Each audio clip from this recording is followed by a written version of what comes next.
म्हणजे माझा चेहरा भाजलेला दिसतोय का तुम्हाला, किंवा माझे डेलीचे व्लॉग बघत असाल तर त्याच्यामध्ये सुद्धा माझा भाजलेला चेहरा दिसतो, तोंडावर कोणीतरी ऍसिड फेकलं असेल किंवा काहीतरी भानगड असेल, जर कोणाला सांगायला गेलं की चेहऱ्यावर ऍसिड उडाला आहे, तर मग जर पहिलाच अंदाजच फेकलं असेल चेहऱ्यावर ऍसिड, बाकी काय असणार असं.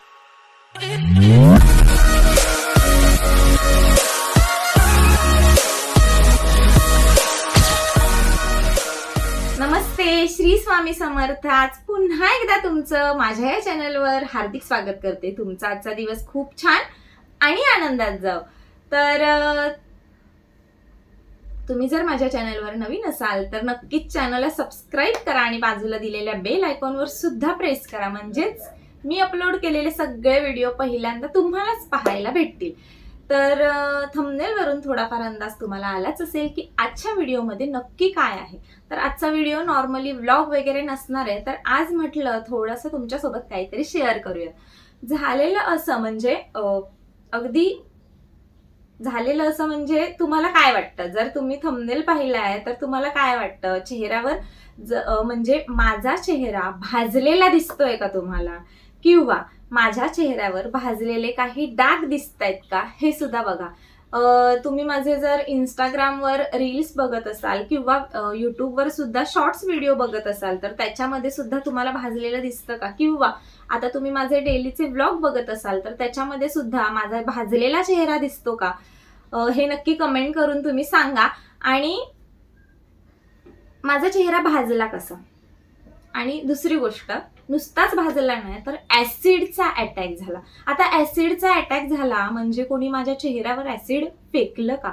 पहिला प्रश्न सगळ्यांच्या मनात येतो तो म्हणजे हिच्या तोंडावर कोणीतरी ऍसिड फेकलं असेल किंवा काहीतरी भानगड असेल, जर कोणाला सांगायला गेलं की चेहऱ्यावर ऍसिड उडाला आहे, तर मग जर पहिलाच अंदाज असतो त्यांचा की कोणीतरी फेकलं असेल चेहऱ्यावर ऍसिड, बाकी काय असणार असं कोणीच विचार करत नाही की काय झालं असेल नेमकं. कोणीच नाही विचार करत, कारण आतापर्यंतचा अनुभव आहे. माझ्या आयुष्यात अशा 2-4 घटना झाल्यात, त्यापैकी हा एक अनुभव आहे. खूप चांगला अनुभव. प्रत्येक गोष्ट ही माणसाला काहीतरी शिकवत असते आणि असाच थोडासा शिकवणारा हा अनुभव आहे माझा. आणि जो आपल्याला आयुष्यामध्ये काही अनुभव येत असतात ते आपल्याला लक्षात राहण्यासारखे असतात आणि ते लक्षात राहावे यासाठी बहुतेक असावेत, म्हणूनच ते काही म्हणजे भयंकर अशा गोष्टी. असाच एक अनुभव म्हणजे हा माझा अनुभव असेल. तर हे माझ्यासोबत कधी घडलंय, कसं घडलं, किंवा ह्याला काय कारण होतं, आणि हे सगळं झाल्यानंतर समाज, महत्वाचं म्हणजे प्रत्येक गोष्टीला समाज असतो आणि त्याच्यावर आपण किती रिॲक्ट होतोय हे खूप महत्वाचं असतं.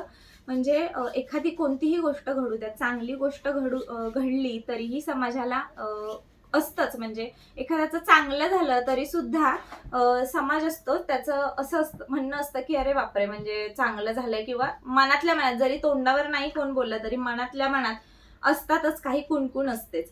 वाईट झालं तर काय, त्यांच्यासाठी चांगलंच असतं.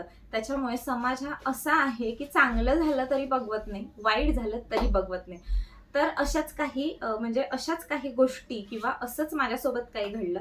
तर आता डायरेक्ट मुद्द्यावर येते मी आणि तुम्हाला सांगते की हो, माझ्या चेहऱ्यावर खरंच ऍसिडचा अटॅक झालेला. मग ऍसिडचा अटॅक झालेला म्हणजे माझ्या चेहऱ्यावर कोणीही ऍसिड फेक केलेली नव्हती.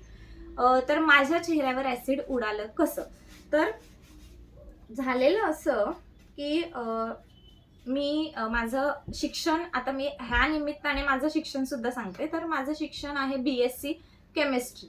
आता तुम्हाला सांगायचं झालं तर BSc केमिस्ट्रीमध्ये आपण जेव्हा म्हणजे केमिस्ट्री या विषयामध्ये असं आहे की त्याच्यामध्ये वेगवेगळ्या टेस्ट करायला लागतात, ज्या की आता जर एकदम फोडून सांगायचं म्हटलं की ज्यांना केमिस्ट्री पण माहिती नसेल, आता माहिती नसेल असं कोणी नसेल तरी सुद्धा सांगते की केमिस्ट्री म्हणजे आपण जेव्हा 10वी नंतर 11वीला सायन्स विषय घेतो आणि त्याच्यानंतर सायन्समध्ये केमिस्ट्री, बायोलॉजी वगैरे हे सगळे सब्जेक्ट असतात.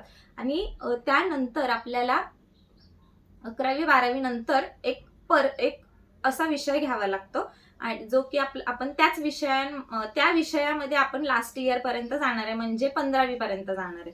तर मग तो मी विषय घेतला होता केमिस्ट्री, आणि त्या विषयामध्ये माझं ग्रॅज्युएशन झालंय. तर आता तुम्हाला माहिती असेल की केमिस्ट्रीमध्ये नेमकं असतं काय.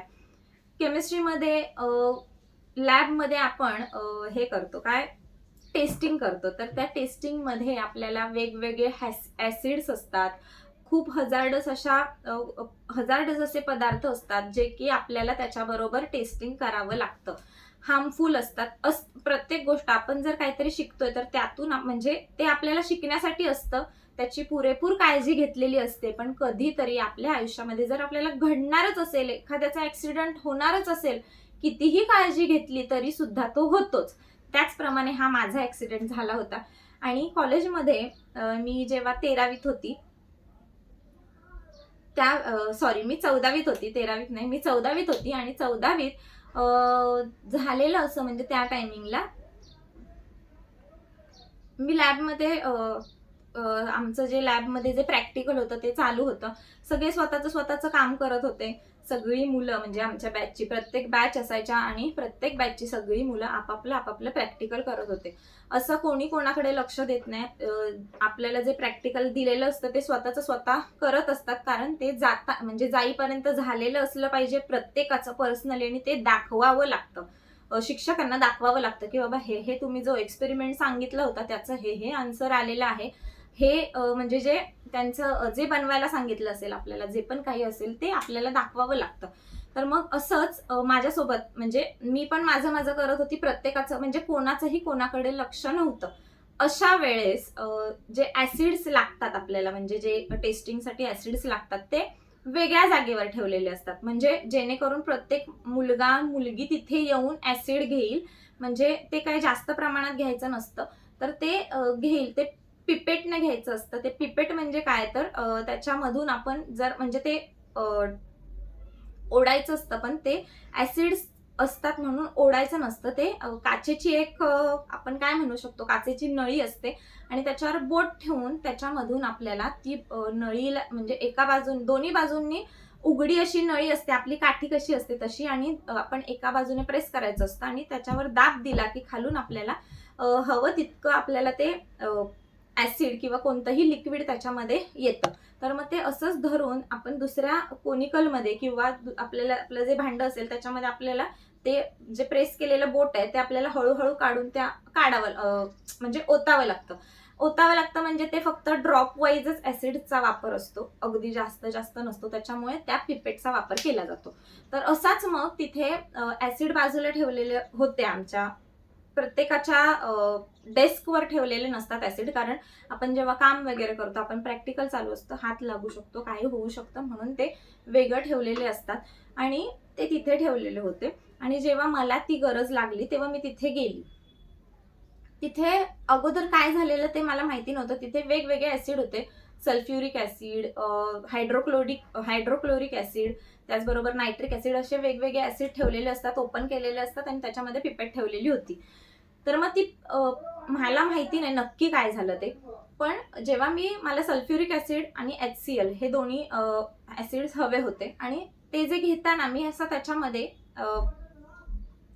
ते जेव्हा आपल्याला जास्त घ्यायचं असतं, म्हणजे मला 2 ते 3 ml वगैरे हवं होतं, मग ते काय करायचं असतं, ते आपल्याकडे तो एक बल्क असतो. तुम्हाला 1-2 ड्रॉप घ्यायचा असेल तर तो त्याच्यामध्ये येतं ते ऍसिड, पण जर जास्त घ्यायचं असेल तर तो एक बल्क असतो आणि त्याने असं म्हणजे आपण काय बोलू शकतो, ते आपण दाबतो त्याच्यामध्ये, म्हणजे प्रेस करायला हवा त्याच्यातून प्रेस होते आणि मग ते असं ओढलं जातं. आपण पिचकारीमध्ये वगैरे कसं डायरेक्ट हवा घेऊन असं खेचतो, तशा टाईपमध्ये तो एक बल्क असतो, रबरी बल्क, आणि तो लावायचा असतो आणि हळूच खेचायचा असतो.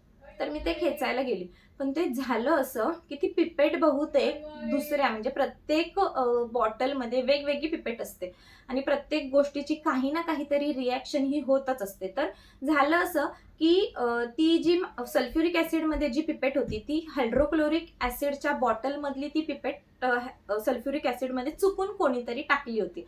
आणि बरोबर ज्या वेळेस ती टाकली त्याच्या अगोदर म्हणजे कसं असतं ना, प्रत्येकाला घाई करून माझं पटकन लवकर करून मला घरी जायचंय, हे एक हेतू असतो. पण कोणाला असं म्हणजे कळत नाही की म्हणजे ह्याने असं काही होऊ शकतं का, किंवा असा काही प्रॉब्लेम होईल असं कोणाच्याच मनात नसतं. मगच कोणाकडून तरी ते तसं राहिलं होतं. आणि ती सल्फ्युरिक हायड्रोक्लोरिक ॲसिडची पिपेट सल्फ्युरिक ॲसिडच्या बॉटलमध्ये राहिली. आणि ते बरोबर त्यावेळेस मीच घ्यायला गेले. आणि तेव्हा जेव्हा मी बल्कने प्रेस केलं, तेव्हा तो बल्क इतक्या जोरात वरती उडाला की त्याच्यामध्ये जे होतं, म्हणजे त्या बल्कमध्ये जे होतं आतमध्ये गेलेलं सगळं ऍसिड माझ्या तोंडावर, त्याचबरोबर ती बाटली सुद्धा फुटली. कशी फुटली, काय फुटली ते कळालंच नाही. ती पिपेट सुद्धा फुटली आणि सगळं माझ्या तोंडावर अगदी आलं. आणि ते इतका, म्हणजे तो क्षण म्हणजे इतका भयंकर होता. मी ना ओरडू शकत होती. मला आठवतच नाही की मी त्यावेळेस ओरडली आणि मला काय झालं, मला आठवतच नाही की माझ्या बरोबर ते कसं झालेलं. अगदी म्हणजे, आणि पूर्ण उडालं म्हणजे अगदी हातापायावर कुठेच उडालं नाही. तर फक्त मी अशी करत होती तर ह्या पोर्शनमध्ये उडालं, जे की माझ्या चेहऱ्यावर, पूर्ण चेहऱ्यावर इथपर्यंत उडालेलं, पूर्ण इथपर्यंत. हातावर थोडे थोडे डाग आहेत माझ्या, पण असे एकदम तेल उडतं तसं आहेत. अगदी 4-5 ठिकाणी माझ्या हातावर आहेत, पण हातावर, फक्त हातावर आणि एवढ्या भागावर, कुठल्याही भागावर नाही. त्यात असं झालेलं की मी ती बांधणीचा तो ड्रेस असतो, पंजाबी ड्रेस घातलेला, बांधणीचा ड्रेस असतो, तो बांधणीचा ड्रेसची ओढणी माझ्या इथे होती. ॲप्रॉन होतं, ते ॲप्रॉन पूर्ण जळालं, पूर्ण इथपर्यंत पूर्ण ॲप्रॉन जळालं. त्याचबरोबर ती जी बांधणीची ओढणी होती, ती बांधणीची ओढणी पूर्ण म्हणजे पूर्ण असे त्याला होल होल पडलेले, इतकी ती जळाली.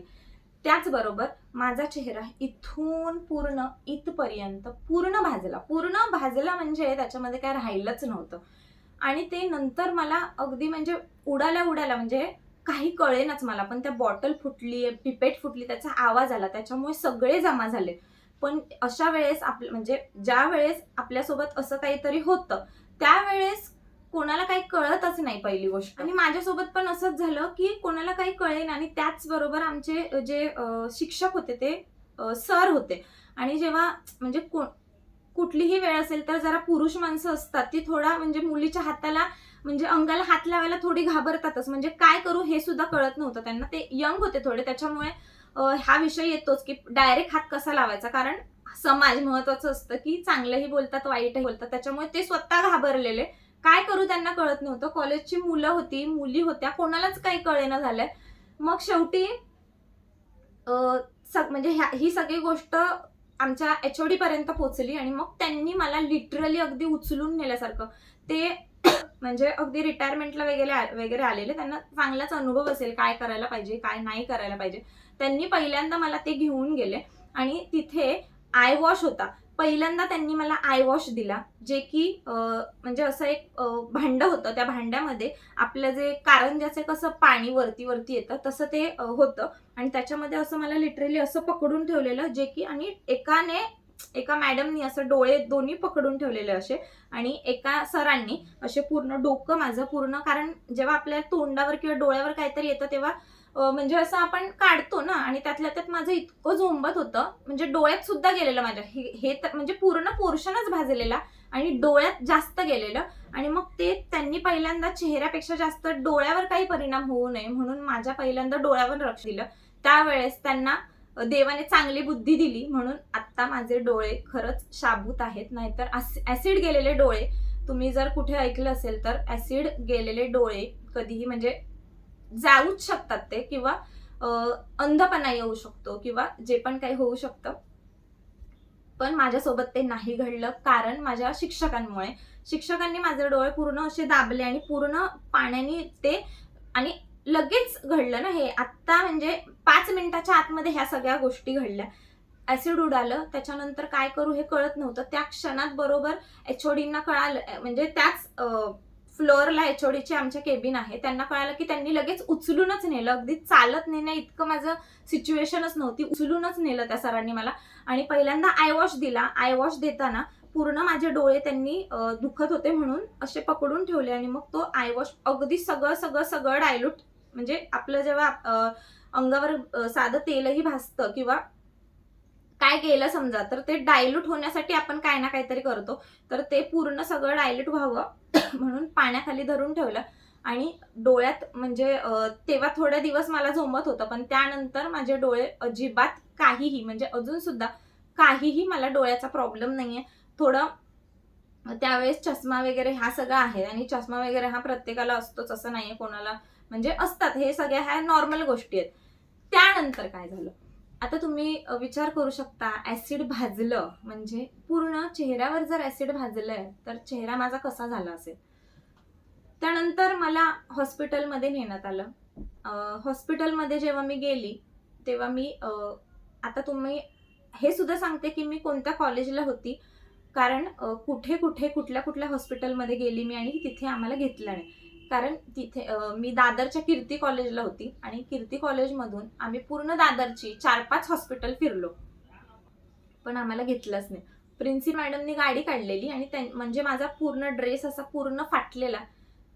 त्यात अजून एक महत्वाची गोष्ट म्हणजे त्याच्यामध्ये जर असा नॉर्मल कोणता ड्रेस असता किंवा तो कसा चिपकून बसतो अंगाला, पण माझ्या अंगावर कॉटनचा ड्रेस होता, त्याच्यामुळे तो माझ्या अंगाला अजिबात चिपकला नाही, तर होल होल पडले, म्हणजे होल पडलेले त्याला. एखादी कॉटनची गोष्ट जळाल्यावर कसं होल पडतात तसे होल पडलेले आणि अंगाला अजिबात चिकटला नव्हता. इथे भाजलं माझ्या, त्याचं कारण म्हणजे मी इथे ओढणी लावलेली, असा ॲप्रॉन घेतलेला आणि ही एवढी जागा माझी अशी उघडी होती, त्याच्यामुळे ते इथे भाजलं आणि इथे भाजलं, बाकी माझ्या कुठेही भाजलेलं नाही. ए थांब थांब जरा 5 मिनिटं. तर मग त्यावेळेस मॅडमनी म्हणजे पूर्ण भाजलेलं आणि पूर्ण होल होल झालेले कपड्यांना, त्याच्यामुळे मग मॅडमनी स्वतःचं हे काढलं, काय म्हणतात, स्कार्फ काढला पूर्ण, म्हणजे त्यांची मोठा स्कार्फ होता, त्यांनी माझ्या पूर्ण अंगाला गुंडाळला तो स्कार्फ, कारण खूप म्हणजे बघू शकत नाही अशी अवस्था झालेली माझी.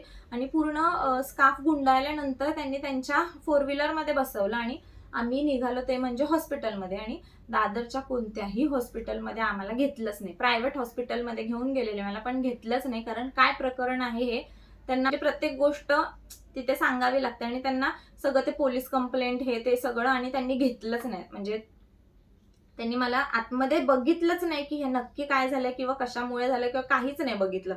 मग शेवटी 3-4 हॉस्पिटल फिरल्यानंतर मला केम हॉस्पिटलला नेण्यात आलं. आता तिथे नेलं तरी तिथे लगेचच ट्रीटमेंट चालू म्हणजे केली नाही. तिथे पहिल्यांदा थांबवलं, मग नंतर काय झालं कसं झालं हे सगळं त्या शिक्षकांकडून सगळं लिहून घेतलं, हे ते सगळं झाल्यानंतर मग मला आतमध्ये नेलं. आतमध्ये नेईपर्यंत माझा चेहरा असा पूर्ण काळा कोळशासारखा झालेला. मला कळत नव्हतं की मला किती भाजलंय, मला फक्त झोंबत होतं, खूप झोंबत होतं, अतिशय प्रचंड प्रमाणात झोंबत होतं, अशी लाही लाही होते. आपल्याला तुम्ही विचार करू शकता की आपल्याला थोडंसं तेल उडालं किंवा काही भाजलं, माचीसची काडी सुद्धा भाजली तर किती झोंबतं, तर ते ऍसिड इतकं झोंबत होतं काय बोलायला नको. मग मी तेवढंच मला कळत होतं की मला झोंबते, मला भाजलंय ऍसिड आणि मला झोंबते. पण मी आरशात कधी बघितलं ते सुद्धा तुम्हाला सांगते. पण माझा चेहरा तो तसा पूर्ण काळा काळा असा कोळशासारखा झालेला. आणि हे माझ्या घरी माहिती नव्हतं, ह्या सगळ्या गोष्टी माझ्या घरी माहीत नव्हत्या. मग आम्ही जेव्हा केईम हॉस्पिटलमध्ये गेलो त्यावेळेस म्हणजे जाताना आमच्या मॅडमनी मम्मी पप्पांना दोघांना पण फोन करून सांगितलं, असं सांगितलं नव्हतं की असं असं झालंय म्हणून, पण सांगितलेलं की थोडा प्रॉब्लेम झालाय आणि तुम्ही केईम हॉस्पिटलला या म्हणून. आता केईम हॉस्पिटलमध्ये या म्हटल्यानंतर म्हणजे मम्मी पप्पांना टेन्शनच आलं की नक्की काय झालंय काय, खूप टेन्शन आलं जेव्हा. आणि एक म्हणजे स्वतःची मुलगी असते ना, मुलगी, आणि त्यावेळेस आई वडिलांचं काळीज एक वेगळं असतं की नक्की म्हणजे तिच्या बरोबर कोणताही प्रकार झाला तर एक मुलीची जात म्हणून ते खूप आई वडिलांच्या डोक्यावर खूप टेन्शन असतं. तेच टेन्शन म्हणावं लागेल. मम्मी पप्पांना खूप टेन्शन आलं. पप्पा तर माझ्या ऑफिसमध्ये होते, त्यांना कळतच नव्हतं की आता काय करू आणि काय नको. मम्मी इथून हॉस्पिटलला डायरेक्ट आलेली आणि पप्पा तिकडनं ऑफिसवरून आले. आणि हे सगळं होताना म्हणजे मम्मी म्हणजे असं सांगते की मला पाऊलच उचलत नव्हतं की नक्की काय, म्हणजे विचार करून करून विचारांचं भांडार तयार झालेलं. तिकडे मी हॉस्पिटलमध्ये तिथे माझी ट्रीटमेंट चालू झालेली, म्हणजे त्यांनी सगळं करायला चालू केलेलं, काय काय मला शुद्धच नव्हती त्यावेळेस. आणि नंतर मग जेव्हा हॉस्पिटलमध्ये आली मम्मी आणि जेव्हा खाली ग्राउंड फ्लोअरला सगळ्या म्हणजे आता तिथे सगळी मुलं होती, शिक्षक होते आतमध्ये वरती कोणाला घेतलं नव्हतं, फक्त एकच शिक्षक म्हणजे तिथे माझ्यासोबत एकच होते, पण अख्खा आमच्या क्लास माझ्यासोबत आलेला. एकही मुलगा किंवा एकही मुलगी डायरेक्ट कॉलेज सुटल्यानंतर घरी गेले नव्हते, सगळे माझ्यासोबत आलेले. आणि तिथे सगळ्या मुलांनी मिळून असं गर्दी झालेली. आणि तिथे मग मम्मी पप्पांनी ते बघितल्यानंतर तर ते खूपच टेन्शनमध्ये. मग त्यांना कळालं की मुलीच्या अंगावर ऍसिड उडालंय म्हणून. आता विचार करा की आपल्या मुलीच्या अंगावर ऍसिड उडालं, कसं उडालं हे, म्हणजे कसं उडालं तर त्या प्रश्न पडेलच त्यांना, पण आता म्हणजे काय झालं असेल हा विचार करूनच मम्मीच्या मनात इतक्या म्हणजे हे झालं की तिने, आता इथं बाहेर काम चालू आहे घराचं, त्याच्यामुळे तुम्हाला आवाज येत असेल तर खरंच सॉरी, कारण डिस्टर्ब होते त्या गोष्टी, मशीन वगैरे चालू आहेत बहुतेक तिथे. तर मग तिथे मम्मीला आतमध्ये आल्यानंतर म्हणजे ते पहिल्यांदा ऐकलं तिने की असं झालंय, तेव्हापासून तिने म्हणजे इतका हंबरडा फोडला की काय, म्हणजे इतकी रडायला लागली की बाप रे काय बोलायला नको. ते रडणं तिचं माझ्या अजून कानावर येतं. आणि जेव्हा मी आतमध्ये मला झोपवलेलं, तेव्हा मी बघितलं तिकडून, तिने मला हाक मारली आणि ती जेव्हा आतमध्ये आली तेव्हा मी तिच्याकडे बघितलं तर ती इतकी रडायला लागली, कारण चेहऱ्यामध्ये काही राहिलंच नव्हतं, अजिबात काही राहिलं नव्हतं. हा भाग नाही तर हा भाग पूर्ण भाजलेला आणि काहीच राहिलं नव्हतं, पूर्ण काळा कोळशासारखं झालेला चेहरा. आणि ते बघितल्यानंतर तर तिला इतकं टेन्शन आलं की अरे बापरे आता काय करू. आणि त्यांना हे माहिती नव्हतं आता डोळे कसे आहेत किंवा काय कसे आहे, अजिबात त्यांना काहीच म्हणजे माहिती नव्हती. आणि त्यानंतर मग ट्रीटमेंटला चालू झाली. मग नंतर तिला शांत केलं सगळ्यांनी तिला धीर दिला थोडा, शिक्षकांनी वगैरे. मग तिथे चांगली ट्रीटमेंट केली. त्यानंतर मग मला लगेचच संध्याकाळपर्यंत घरी सोडलं. जेव्हा मी घरी आली आणि जेव्हा मी आरशात माझा चेहरा पाहिला तेव्हा मला असं वाटतं की मी तो चेहरा बघून 8 दिवस तरी रडत होती की आता हा चेहरा माझा दुरुस्त होतोय की नाही, किंवा माझ्यासोबत हे असं काय घडलं, किंवा माझ्यासोबतच का घडलं, हे सगळे प्रश्न माझ्या मनात निर्माण झालेले. पण त्यावेळेस पण मम्मीच मला म्हणाली की जे व्हायचं ते होईल, आता काय आपल्याकडे ऑप्शन नाहीये, जे व्हायचं होतं ते झालं. आणि जेव्हा माझी मम्मीच मला अशी बोलली तेव्हा मला खरंच खूप धीर आला. तिला खूप टेन्शन होतं मनातल्या मनात, पण ती मला दाखवू शकत नव्हती. माझी आजी होती, आता ती नाहीये सध्या, सध्या नाहीये म्हणजे 2017ला ती वारली. पण माझं हे झालेलं 2014 साली. तर त्यावेळेस आजी होती, त्यावेळेस आजी सुद्धा म्हणजे मला म्हणायची की ना तू टेन्शन घेऊ नकोस म्हणून, होईल व्यवस्थित. पण त्यांचं दुःख मला कळत होतं. त्या माझ्यासमोर मम्मी आणि आजी रडायच्या नाहीत, पण त्या मी नसताना खूप रडायच्या, कारण त्यांना खूप मोठं टेन्शन होतं, कारण मुलगी आहे. आपल्या समाजात हेच असतं की मुलगी म्हणजे आता हिचं कसं करणार आपण, म्हणजे तिचा चेहरा इतका खराब झालाय, आता हिच्यासोबत असं काहीतरी घडलं, मग आता पुढचं कसं होणार हिचं, हे खूप टेन्शन असतं. आई वडील शेवटपर्यंत नसतात हे सुद्धा असतं. मग त्यांना खूप खूप खूप टेन्शन यायचं, खूप म्हणजे खूप. आणि चेहरा सरळ होणं हे सोपं नव्हतंच. त्याच्यानंतर आम्ही क्रीम वगैरे सगळं लावत होतो, सगळं अगदी. आम्ही भायखळ्याला कोणतं हॉस्पिटल आहे आता आठवत नाहीये मला, तिथे आम्ही प्लास्टिक सर्जरीसाठी सुद्धा गेलेलो. मग आता प्लास्टिक सर्जरी झाली आहे का माझ्या चेहऱ्यावर? तुम्हाला वाटतं का की माझ्या चेहऱ्यावर प्लास्टिक सर्जरी झाली? तर प्लास्टिक सर्जरी केली नाही आम्ही. तिथे बोलवलेलं आम्हाला, म्हणजे तिथे आम्ही हे सगळे म्हणजे जे पण होतं पहिलं सगळं ते घालवण्यासाठी किंवा ते लपवण्यासाठी, सगळ्या गोष्टींसाठी किंवा चेहरा सरळ होण्यासाठी आम्ही तिथे गेलो. पण त्यांनी आम्हाला म्हणजे 2-3 हॉस्पिटल आम्ही फिरलो. आम्हाला त्यांनी हे सांगितलेलं की तुम्हाला प्लास्टिक सर्जरी करावी लागेल. आता भाजलंय म्हटल्यानंतर प्लास्टिक सर्जरी शिवाय तुम्हाला काही उपाय नाहीये. मांडीचं किंवा जास्त भागात म्हणजे जास्त मांस असेल त्या ठिकाणचं तुम्हाला मांस काढावं लागेल आणि तिथे तुम्हाला चिकटवावं, म्हणजे आपण एक साध्या भाषेमध्ये की चिकटवावं लागेल. त्यामुळे तो चेहरा असा प्लेन होऊ शकतो. असं सगळं सांगितल्यानंतर मम्मी माझ्यासोबत असायची, मम्मीच मला घेऊन जायची सगळीकडे. आणि असं सगळं ऐकल्यानंतर खूपच असं भीती वाटायची, आता ऑपरेशन वगैरे ह्या सगळ्या गोष्टी. त्यानंतर अशी एक गोष्ट झाली की त्यामुळे माझ्या चेहऱ्यावरचे म्हणजे सर्जरी न करता, कोणतंही ऑपरेशन न करता माझ्या चेहऱ्यावरचे डाग कमी झाले. आणि तुम्हाला आता वाटणारही नाही की माझा चेहरा भाजलेला आहे असं. मग असंच दिवस जात होते पुढे. भाजलेलं, पण आम्ही खूप साऱ्या डॉक्टरकडे जात होतो. प्लास्टिक सर्जरीचे उपाय देत होते किंवा ते अशी क्रीम द्यायचे की त्याच्यामुळे वाईट म्हणजे त्वचा वाईट व्हायची, पण डाग काही जात नव्हते. एक व्हाईटनिंग, फक्त ते गोरं होतं ना तसा एक प्रकार, एक वाईट व्हायचं फक्त. तो एक प्रकार व्हायचा, पण त्याच्यातून आपले जे डाग जात आहेत असं होत नव्हतं. तर म्हणजे ते व्हाईटनिंग होत होतं फक्त, बाकी काहीच होत नव्हतं. त्याच्यामुळे क्रीम तर लावतच होती, क्रीम अप्लाय करत होती, पण त्याचा काहीही उपाय होत नव्हता.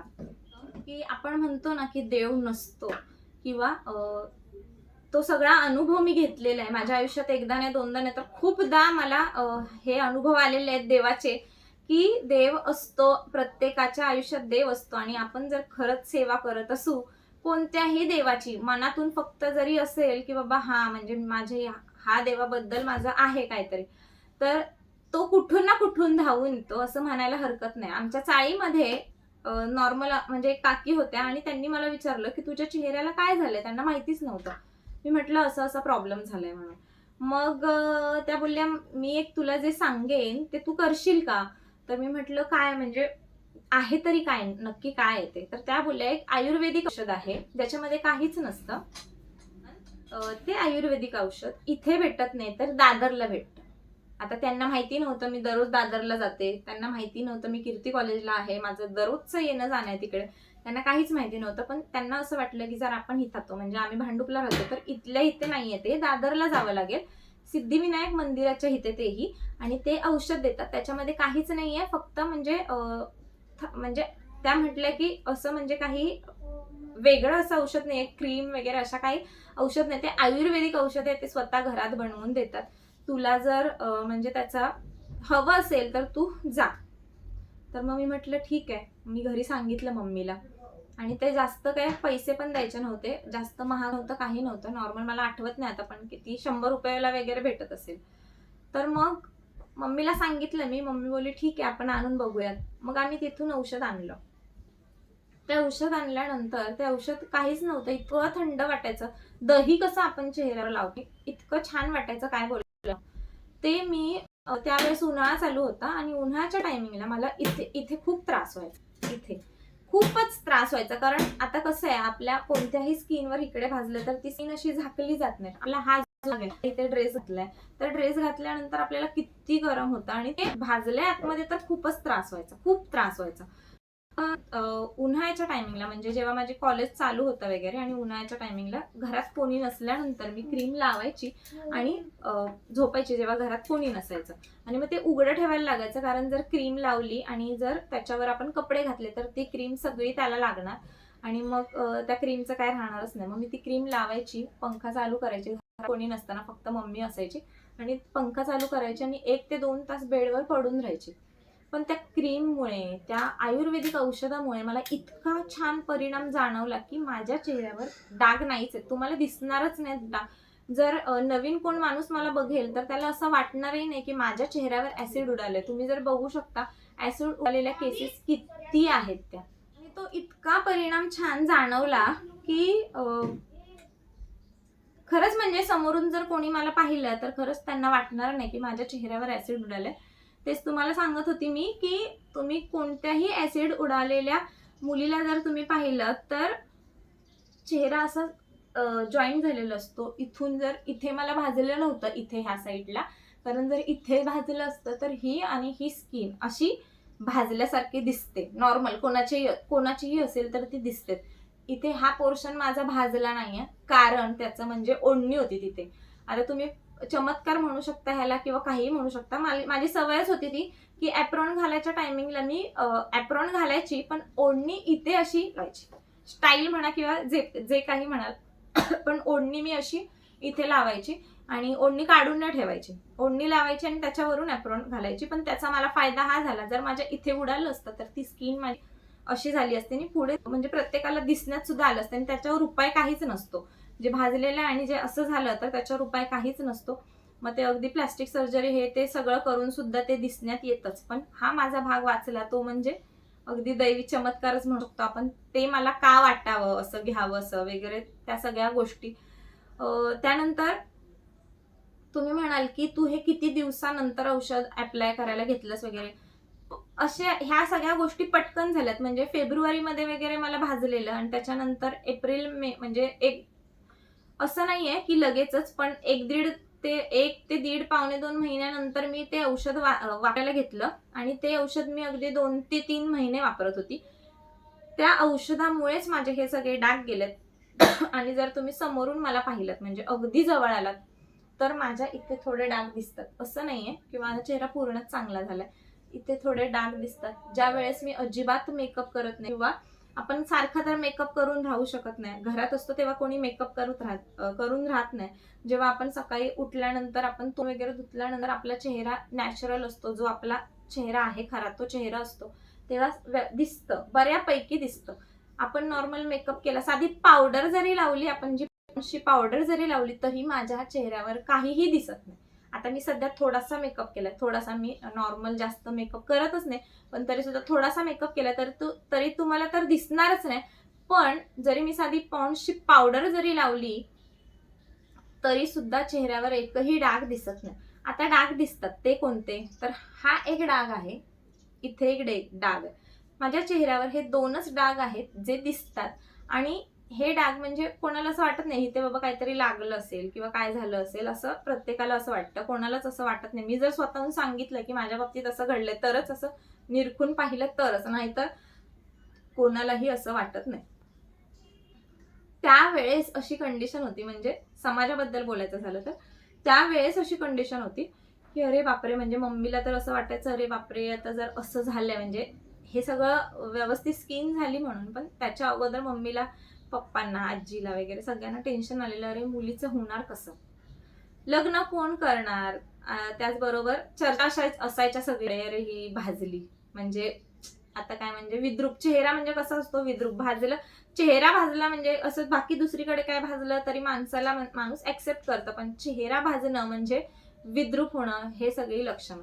मग आता करायचं काय ह्या सगळ्या गोष्टी मम्मी पप्पांना खूप असं मनामध्ये असं येतच होत्या. समाज म्हणजे मम्मी पप्पांना मनात येत असेल, पण समाजातली काही लोक जी असतात ती सुद्धा अगदी डायरेक्ट येऊन, अरे आता कसं होणार हिचं, मग हिचं लग्न कसं होणार, ह्या सगळ्या गोष्टी खूप खूप खूप खायला उठायच्या.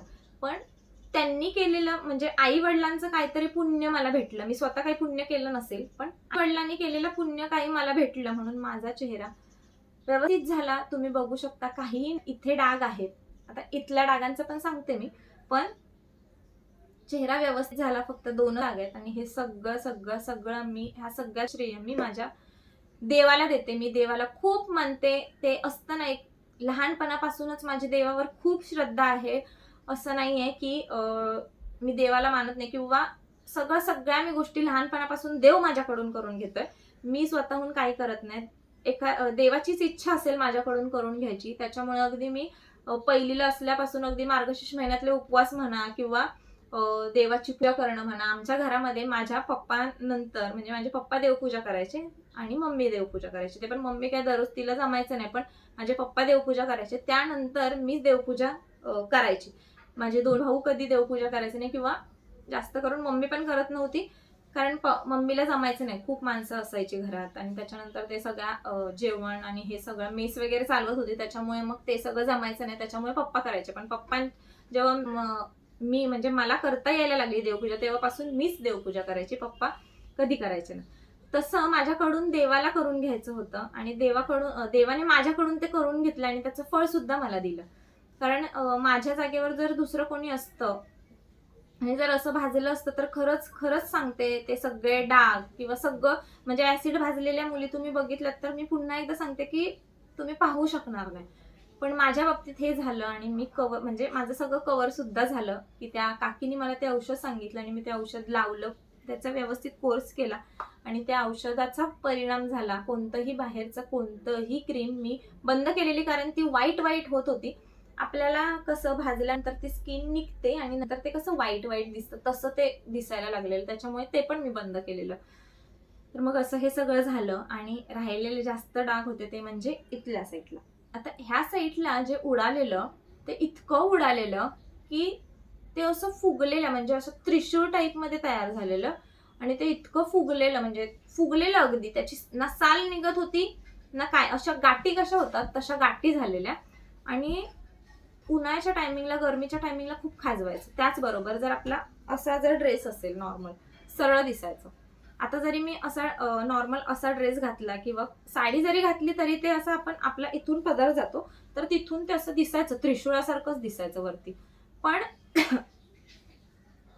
आणि तेही कसं होतं, एकदम जाडच्या जाड असं जाड त्रिशूळ टाईपमध्ये असं उठलेलं. मग आता त्याचं काय करायचं? आणि उन्हाळ्याच्या दिवसामध्ये तर इतकं ते खाजवायचं काय बोलायला नको, कारण तिथे घाम यायचा आणि खूप खाजवायचं. त्यानंतर तेव्हा पण असंच झालं की ते असंच, म्हणजे आता ही सगळी स्किन व्यवस्थित झाली पण ह्या सगळ्या गोष्टी राहिलेल्या. पण मग प्लॅस्टिक सर्जरी करायची तर मग डॉक्टर म्हणायला लागले की इथली आहे, मग इथे थोडं म्हणजे सक्सेसफुल होते नाही होते ह्या सगळ्या गोष्टी. म्हणजे तेव्हा पण आम्ही हॉस्पिटल केले, पहिल्यांदा पण केलेले, त्याच्यानंतर ह्याच्या वेळेस पण केलं, कारण हे जास्तच दिसत होतं, ह्याचा त्रास खूप जाणवत होता म्हणून. पण डॉक्टरांनी सांगितलं की हे म्हणजे सक्सेस होईल की नाही म्हणजे ह्याची खात्री नाही घेऊ शकत. मग घरातले म्हणायला लागले, त्याचबरोबर मीही म्हटलं की जाऊ देत, ड्रेस असतो त्याच्यामुळे मग जाऊ देत, असं नाही दिसत जास्त, आणि बघूया मग जर कोणाला प्रॉब्लेम असेल तर मग बघूयात पुढे पुढे, म्हणून ते तसंच ठेवलं. त्यानंतर अचानक माझ्या आत्याचा मुलगा ते इकडे गव्हर्नमेंट हॉस्पिटलला कामाला होते आणि त्यांचं काहीतरी मम्मीजवळ असं काम होतं म्हणून ते असेच नॉर्मल आलेले, म्हणजे लांबच्या आत्याचा मुलगा. तर मग ते आलेले आणि ते आलेले आणि मी नॉर्मल त्यांना पाणी द्यायला गेली असेल किंवा अशी बसली असेल समोर, काहीतरी करत होती, मला माहिती नाही, तेवढी तितकं आठवत नाही. तर तेव्हा त्यांनी मला बघितलं आणि त्यांनी मला विचारलं की हे काय झालं. तर मी म्हटलं की असं असं प्रॉब्लेम झालाय, कारण ते म्हणजे प्रत्येकाला समोरासमोर दिसेल अशी ती जखम होती.